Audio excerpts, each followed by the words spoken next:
That Adam Silver said it was a productive meeting with Kyrie Irving. Read between the lines. It was the black backlash. Read between the lines when people spoke out and called out the buck breaking and also called out the tap dancers involved. Read out this. There may not be but one Michael Jordan as a black as an owner, but there's a lot of black voices that have been heard. And best believe a lot of people ain't feeling what Adam Silver was trying to put down, because this is just another way to try to take over of the mind of the soul. And that's what it is, a big auction in the plate. And you see, the more this goes on, the more it's going to backfire against the NBA, you know, for a lot of reasons. Because again, they call, when it's black players or something, they find ways to get you out.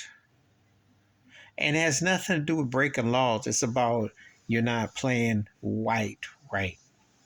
You know, I've said before, Craig Hodges spoke out about the NBA being a plantation. Du Raoul wouldn't stand for the anthem.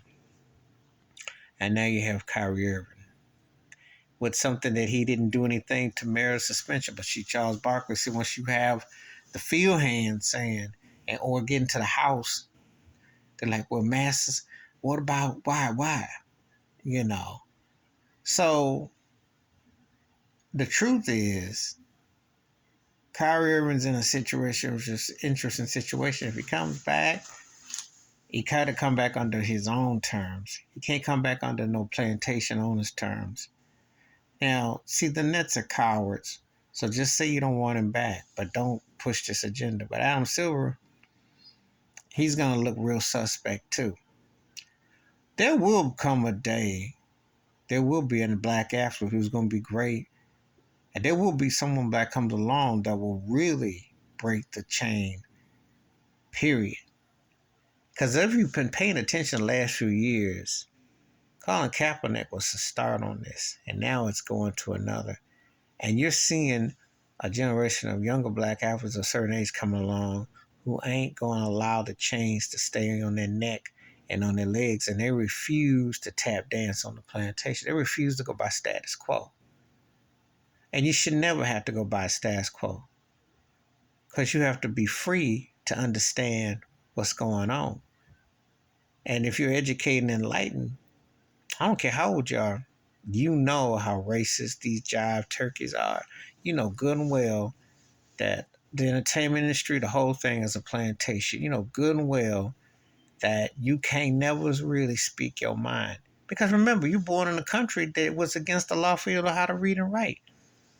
So you think that in 70, 80 years, they're going to flip on and all of a sudden that you can say something or do something? You know, they don't hold everybody accountable, and that's the problem. They don't hold owners who should be held accountable more than anybody. You know, I'm going to do my video about Uma Udoka and how I got a video I'm going to do about Udoka. He can't get his job. But this whole thing with Adam Silver, this thing with Kyrie Irving was a good meeting. Good meeting means what exactly? Means that we're going to try to find a way to smooth this out so we don't look bad on both sides, that we were too quick to rush to judgment of Kyrie, and we kind of want to have the black community not protest, which they should, because the black people want to protest the NBA, which would be a good idea, and get them shuffling, tap dancing, bucking turkeys off who were so quick to have issue with Kyrie when he should have never been suspended. That was not his film. But Shaquille O'Neal put that film in his theaters. That's not Kyrie movie that was distributed, but Amazon.com has it on their property. Bigger fish. Who is the meat productive for Adam Silver? Please hit like, subscribe, welcome thoughts and comments, and I will respond. Wash your hands, keep your mind clear, watch out for another, and share the video if you want to. And I'm going to tell you something. You're seeing some cats that are definitely pushing the envelope. Next time a brother emerges that really pushes it, reparations, everything's going to come to a boiling point, because we ain't over. We ain't solved the racism here. We're 500 years deep, and this is starting to come to the foyer. I'm out.